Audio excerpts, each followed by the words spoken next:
You're about to dive into one of the darkest and most mysterious cases in recent history. A disappearance that shocked the world, dragged investigations for decades, and generated theories that still keep millions of people awake at night. If you enjoy real, mysterious, and impactful stories like this video, subscribe to the channel and share it with someone who also has an interest in true crime and unsolved cases. Now, turn off the lights, put on your headphones, and prepare to learn about the case of Madeleine McCann, May 3, 2007, in the small, quiet village of Praia da Luz, Portugal. The sun had already set.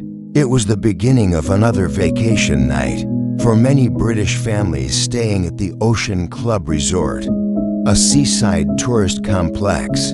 Among these families were Kate and Gerry McCann, British doctors who had arrived a few days earlier, accompanied by their 3 young children, 3-year-old Madeleine and twins Sean and Amelie, just 2 years old. That night, as on previous ones, Madeleine's parents decided to dine with a group of friends at the tapas restaurant, located within the resort, about 50 meters from the apartment where the children were sleeping. They were not alone. They were part of a group of 7 adults, all with young children, who agreed to take turns checking on the rooms while they dined.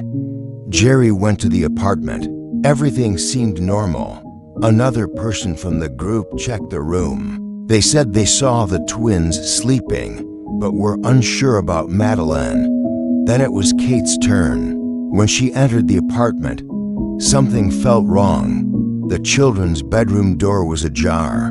The windows, previously closed, were now wide open, the blinds pulled up, and most terrifyingly, Madeleine's crib was empty. The girl had vanished. Without screams, without a trace, without witnesses, despair quickly set in. Friends rushed to help. Guests were awakened. Resort staff scoured every corner. Local police were called that night, but the sense of urgency seemed absent from the beginning. No clear clues were found. No forced entry. No ransom demand. No camera captured the moment Madeleine might have been taken. And so began what would become one of the greatest criminal mysteries of the 21st century. The disappearance of a 3-year-old girl in a peaceful tourist village with her parents nearby, and an entire group of attentive adults seemed impossible. But it happened. Panic spread quickly. Gerry rushed to the room. Other guests joined the search, scouring bushes, the pool, hallways, and streets. About 20 minutes later, the reception finally called the local police. But the first mistakes began there. It took the police about 30 to 40 minutes to arrive. Meanwhile, 20 different people went in and out of the apartment. The room was not secured. Fingerprints, traces, or any evidence. Everything could have been compromised. There were no signs of forced entry, no witnesses, no camera footage showing anyone taking the child. That morning, Madeleine McCann had vanished without a trace. In the first hours after Madeleine's disappearance, the hope was that it was all just a misunderstanding, that perhaps she had left the room by herself, that she was hiding somewhere in the resort. But as the hours passed, the grim reality set in. She had been taken. The Portuguese Polícia Judiciária only took over the case the next day, but the damage was already done. More than 20 people had circulated in the room before the forensic experts arrived. The crime scene was completely contaminated. There were no useful fingerprints, no preserved footprints, no reliable leads. The window that the parents claimed was forced showed no signs of tampering. The blinds were intact. Only Kate's own fingerprints were found on the window. This raised doubts, and it was the seed of a suspicion that would change everything. The media exploded. Madeleine's disappearance became international news in less than 24 hours. Teams of journalists swarmed the resort. Meanwhile, the Portuguese police were divided between two lines of investigation: kidnapping by a stranger, a pedophile or a child trafficking network, or a covered-up accident. The hypothesis that Madeleine might have died in the room and the parents covered it up over time. The first theory was weakened by a lack of evidence. No concrete witnesses, no cameras captured a suspect, no ransom demand, nothing. That's when the investigation took an unexpected and disturbing turn. The parents became suspects. In September 2007, for months after the disappearance, the Portuguese police declared Kate and Gerry McCann arguidos, the equivalent of formal suspects. Authorities believed Madeleine might have died accidentally, perhaps by falling and hitting her head, and that the parents might have hidden the body. A sniffer dog trained to detect the scent of a cadaver alerted to traces inside the apartment and in the trunk of the car rented by the McCanns, rented 25 days after the disappearance.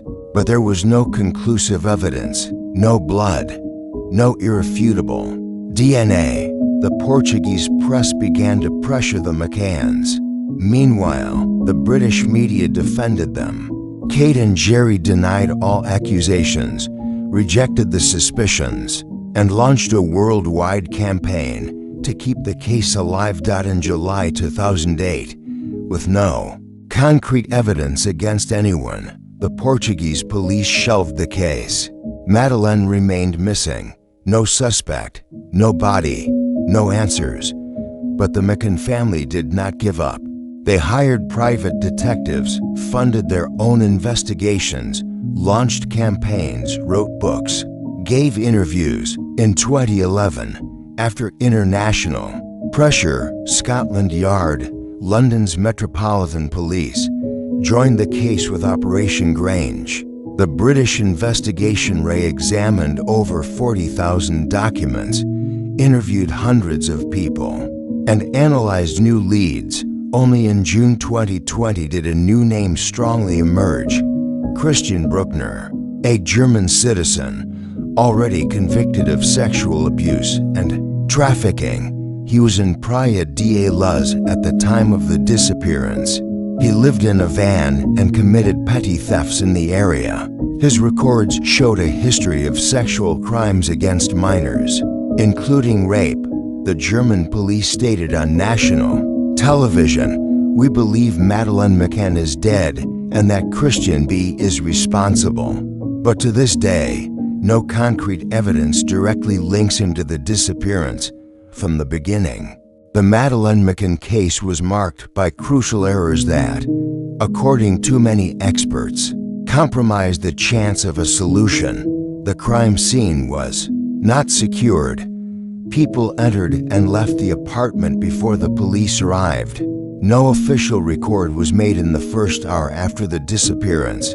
The window, which the parents claimed was forced, showed no signs of forced entry. Furthermore, communication between the British and Portuguese police was marked by conflicts, distrust, and political interference. While Portugal viewed the parents as suspects, the United Kingdom pushed to shield them and keep the focus on the kidnapping hypothesis.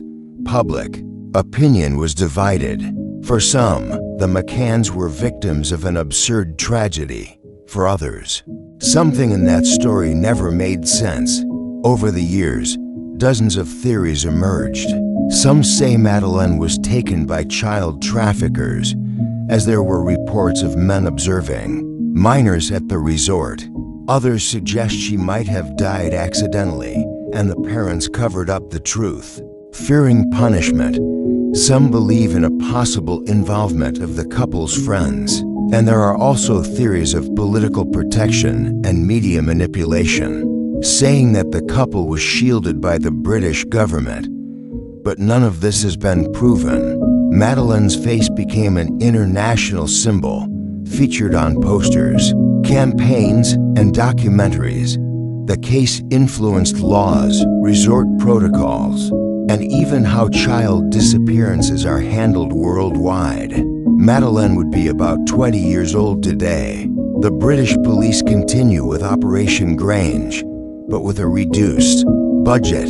The German police continue to investigate Christian Brueckner, but no definitive evidence has been presented. Kate and Gerry still maintain the official website active, but the silence remains. Years have passed, evidence has been lost, and the mystery has only grown. What really happened that night in Praia da Luz? Is Madeleine alive somewhere, or has the truth been buried by time? The Madeleine McCann case is more than an unsolved crime. It is an open, wound, and collective memory. And as long as there is no answer, it will continue to haunt the night like an echo that refuses to disappear.